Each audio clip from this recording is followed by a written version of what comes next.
Pass a hand grenade, it's gonna blow cause I took out the pen. Attach the detonator, data, send, program with proton.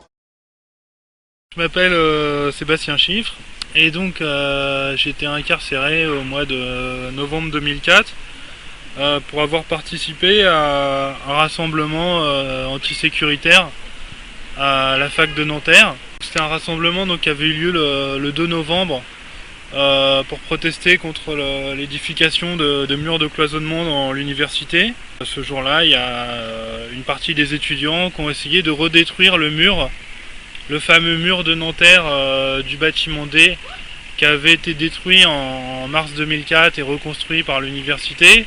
Ça a tourné en répression sauvage.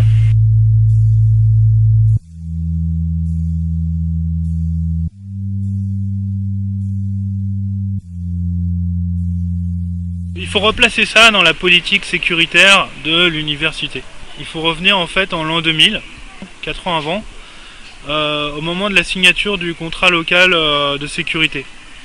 Les contrats locaux sécurité, donc c'est un dispositif qui est mis en place par le gouvernement de la gauche et donc qui se traduit au niveau spécifiquement de l'université par la construction de ces murs de cloisonnement. C'est-à-dire que chaque bâtiment de l'université est cloisonné de manière à mieux contrôler les allées et venues des étudiants.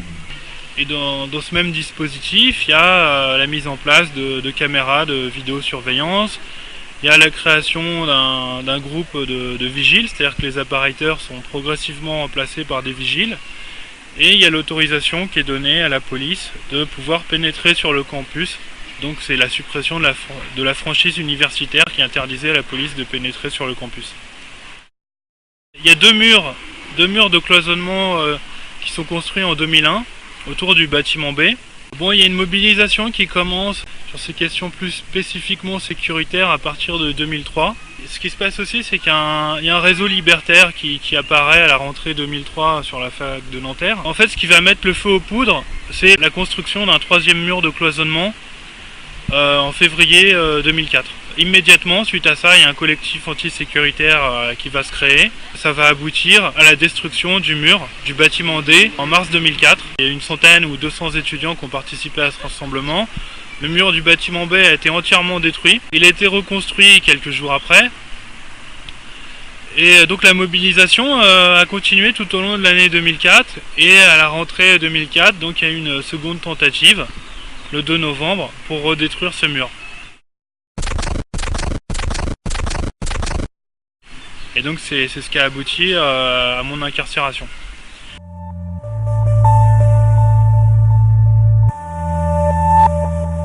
En fait, les vigiles même se battaient entre eux pour pouvoir me taper dessus. Le 2 novembre, je suis reparti le crâne en sang parce qu'ils tapaient avec des mousquetons. T'as des étudiants qui s'étaient pris du gel lacrymogène à bout portant, qui tu vois, pendant une semaine, ils pouvaient plus ouvrir les yeux. Moi, ils me connaissaient personnellement, donc c'était moi qui voulais avoir. Donc c'est sur moi qu'ils sont tapés, c'est sur moi qu'ils ont porté plainte. C'est moi qui ai été arrêté.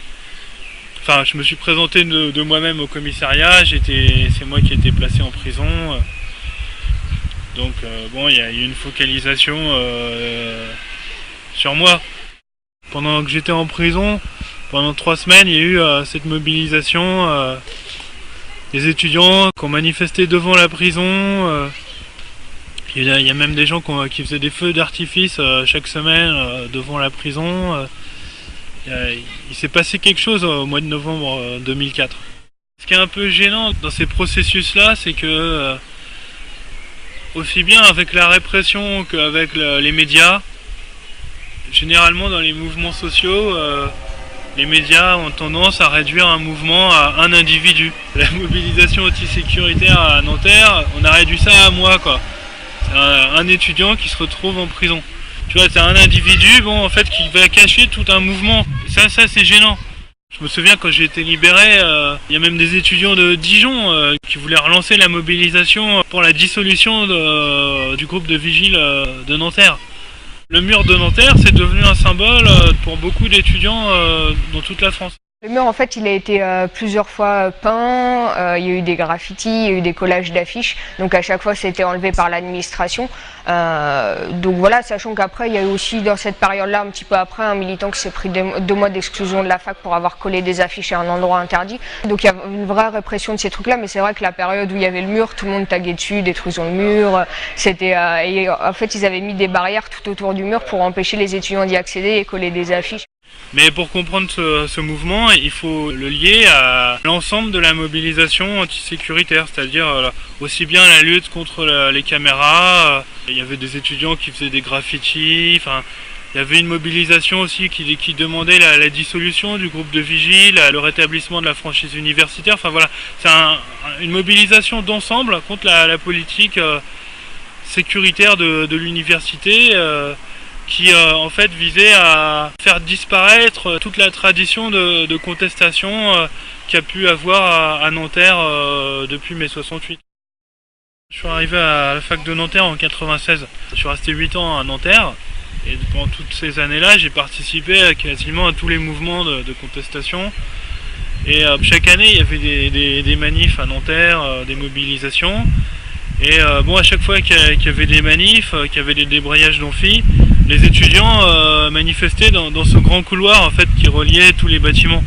Je crois que s'ils ont voulu construire ces murs, ça a été aussi pour supprimer ce couloir. Parce qu'en supprimant ce couloir, tu supprimes les manifestations tout simplement. L'histoire de la sécurité incendie, ça tient pas debout. Ça tient pas debout une seconde. Plus il y a de sorties, plus c'est facile d'évacuer les gens. Si tu supprimes des sorties, c'est plus difficile d'évacuer les gens. Donc c'est même une question de bon sens. Donc c'est un prétexte, ça tient pas debout. Ça tient pas debout. Le syndicat du personnel de l'administration, le SNASUB, le syndicat national de l'administration scolaire universitaire et des bibliothèques, eux-mêmes, le SNASUB FSU, ils ont dénoncé la construction de ce mur en disant clairement que c'était pas du tout pour des raisons de sécurité incendie qu'il avait été construit, c'était pour des raisons sécuritaires. Peut-être aussi même les débuts d'une volonté de rentrer dans une logique commerciale, une logique de concurrence, créer une espèce d'université d'excellence, une université qui puisse se vendre sur le marché du savoir. Puis un peu aussi l'idée que la défense en fait était en train d'annexer Nanterre et que en gros c'était un peu la fin d'une époque, que la contestation soi-disant n'aurait plus sa place dans l'université, un peu comme si on voulait faire disparaître la fonction politique de l'université, quoi, la fonction subversive, la fonction de contestation de l'université et faire en sorte que l'université, bon, ça soit plus qu'un lieu d'études, un lieu qui fait partie de l'économie de marché, comme d'autres endroits, un lieu de production, un rouage du système capitaliste en quelque sorte. Des objectifs à atteindre, une sélection à l'entrée. Cette évolution, c'était inadmissible. Ça passait pas quoi dans nos têtes. C'est un dispositif clairement anti-insurrectionnel, un dispositif policier. C'est pour ça qu'on a lancé le mot d'ordre, je crois que c'était à bas l'université marchande et policière.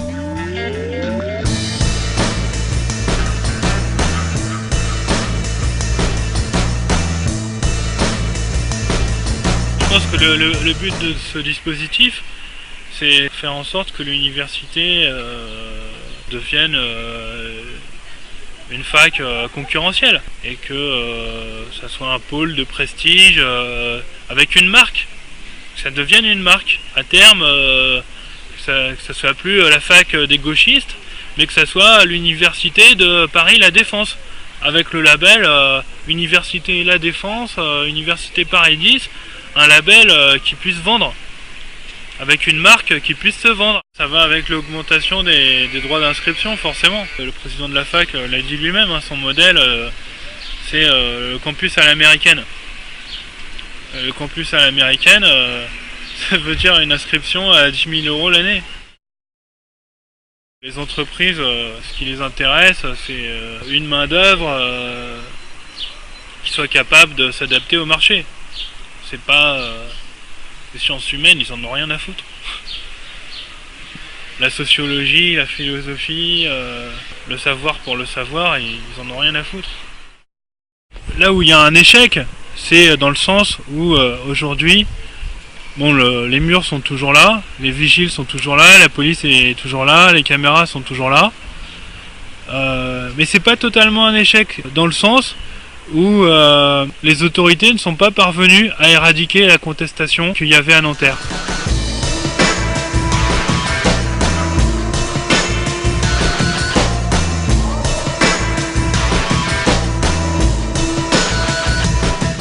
Ils ont essayé de ne pas perdre la face en laissant le mur, mais ils ont été obligés de fait de laisser une ouverture parce que je pense qu'il aurait été redétruit. Ça a tellement cristallisé d'énervement de la part des étudiants qu'on l'aurait redétruit. Donc le fait de laisser le petit truc, c'est une sorte de compromis qui leur permet eux de sauver la face et nous d'avoir une petite ouverture. Mais c'est vrai que s'il y a encore un gros mouvement sur cette université, peut-être qu'on le redétruira à nouveau. Peut-être que ce dispositif sécuritaire disparaîtra un jour si les étudiants se mobilisent. Il n'y a pas de raison. Hein. L'avenir des étudiants de Nanterre est entre leurs mains. Hein. Ceux qui feront ce que l'université deviendra.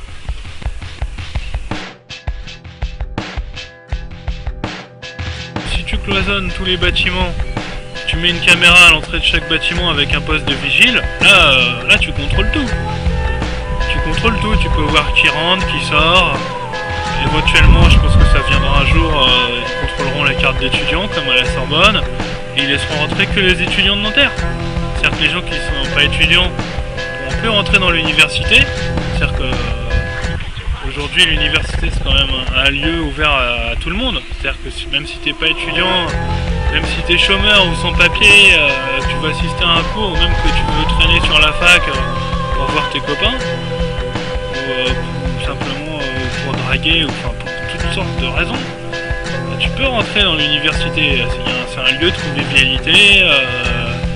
Il y a des jeunes de Nanterre qui sont pas du tout étudiants, qui fréquentent la fac. Si demain tu contrôles les cartes, bon bah tous ces gens-là, ils pourront plus rentrer. Et c'est comme ça qu'on rétablit l'ordre, progressivement.